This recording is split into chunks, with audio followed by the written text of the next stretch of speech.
Hi everybody, it's time for another J9's Patio Chat check-in.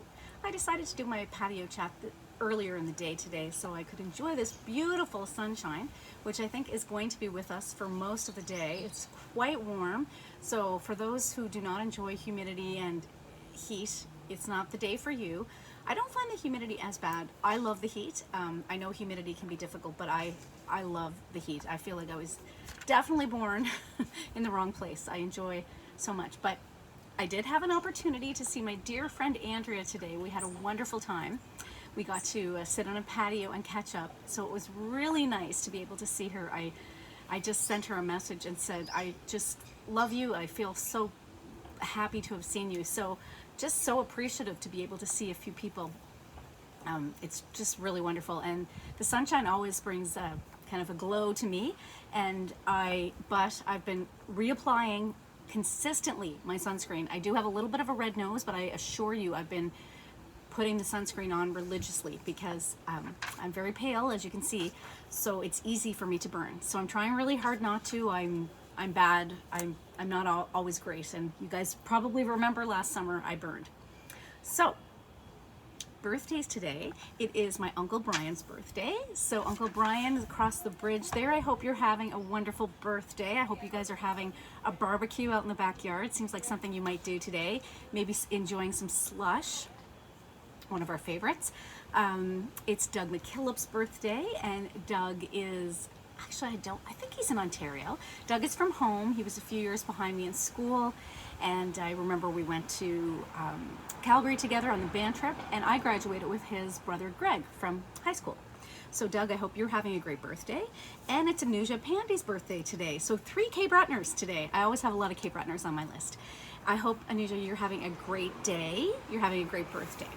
So those are my birthdays. It is, I noted here, and I'll admit, I didn't look it up to follow up, but I noted that the IWK telethon was today. And I shared last week some updates on Ella, and I've talked about Ella a few times before. This young little girl, this young little Spitfire back in Cape Breton, who had quite a few health challenges, and she's doing really well now. So check out, I will look to see if there's a link to the IWK telethon, because if it's admittedly I had written that a few days ago, so I need to check on that. So I will share that with folks if there's something to share in terms of donating. I always try to donate to the IWK telethon. I also missed an anniversary yesterday. It was Mary Tanya and Billy's 28th wedding anniversary, and they are the sweetest people in the world. They are just, I just love them so much, and Mary Tanya has been such an amazing mentor to me in many ways, so I hope you guys had a wonderful anniversary. You're just sweethearts. And my friends Krista and Will got a new puppy, Winston, and oh my goodness, this puppy is just the cutest little guy. So they have another dog, Arnold. So everybody's been kind of checking in to see how Arnold's doing. So far, so good, but let me tell you, Winston's going to be breaking a lot of hearts. He's a real cutie. So I saw Andrea today. That was wonderful. I saw Nathan yesterday. I didn't tell anyone. I just say that as a surprise. So thankfully, wonderful with some restrictions being lifted, I was able to get my hair done, and Nathan isn't in Halifax anymore, but he's here.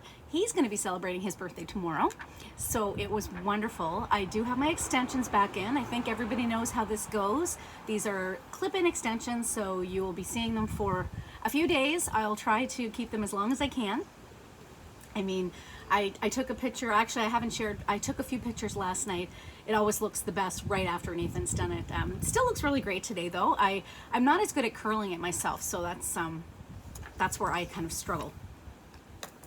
Yes, so in, again, the spirit of sharing something every day for Indigenous History Month, I decided today I would talk about Membertou. So I grew up in Prime Brook, Nova Scotia, and so a lot of you that watch, I know you'll know some of this information, but I know people, not everybody that watches may have this information, so I'm sharing it with everyone.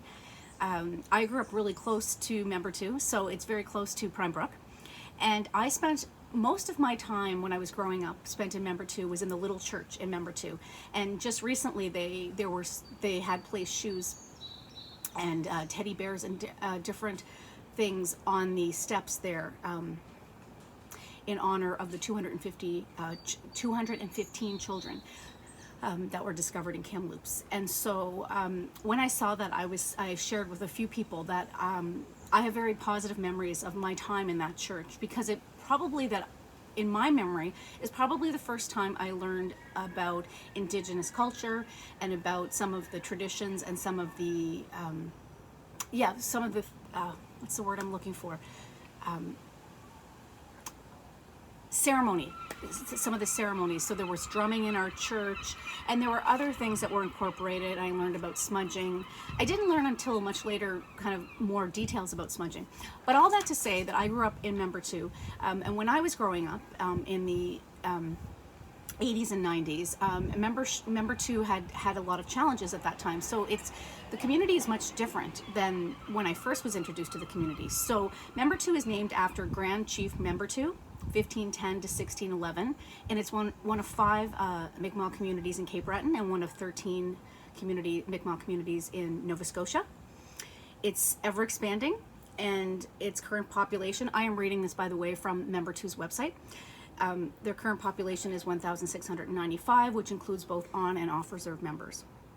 It sits atop a hill just 3 kilometers from Sydney's downtown core, but it wasn't always there, and I mentioned this the other day. The community was moved from its original location, also known as Kings Road Reserve. I will try this. Kuntelektukt. I may not have said that correctly, but that's the name. That was where the community was. Originally, it was on Kings Road in 1926 by the Exchequer Court of Canada, the very first time in Canadian history that an Indigenous community was legally forced to relocate. So three decades ago, Member 2 was on a steady path of economic decline. Unemployment rates were high and community morale was low. In 1995, Member 2 had 37 employees and was operating on a $4 million budget while dealing with a $1 million annual operating deficit. Chief Terry Paul and his council decided that it was time for a much needed change. With great determination, Chief Terry and the Member 2 Council recruited band members who left the community years prior to pursuing their education and were employed throughout Canada. By getting its financials in order while embracing transparency and accountability, the newly formed leadership of Member 2 decided that this unprecedented approach was necessary to effect sustainable change.